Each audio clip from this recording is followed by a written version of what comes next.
अस्सलाम वालेकुम। इस वीडियो में मैं आपको बताऊंगा कि आप किस तरह से अपने जो फेसबुक पेज को पब्लिश या अनपब्लिश कर सकते हैं। यानी कि नॉर्मली आपका जो पेज जब आप क्रिएट करते हैं तो वो पब्लिक होता है, आप उसको अनपब्लिश भी कर सकते हैं।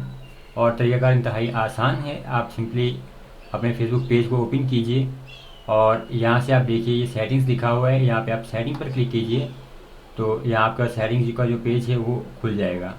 अब यहाँ पे आपके पास पहला ऑप्शन है पेज विजिबिलिटी का, जो कि यहाँ पे देखिए, यहाँ पे फिलहाल ये है पेज पब्लिश्ड, यानी ये पब्लिक पेज है, कोई भी इसको देख सकता है।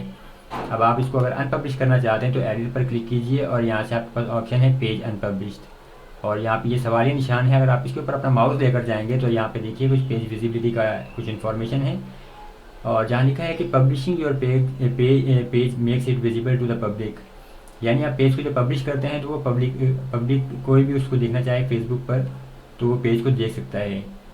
And if you tick unpublish it will only be seen by people with a roll on the page. तो यानी अगर आप इसको अनपब्लिश कर देंगे तो सिर्फ वही लोग जो इस पेज को मैनेज करते हैं तो वही लोग इस पेज को देख सकेंगे और कोई नहीं देख सकेगा। तो ये चीज़ आपके जहन में रहे। और अब आप अगर इसको अनपब्लिश करना चाहते हैं तो यहाँ से आप इसको अनपब्लिश कर सकते हैं।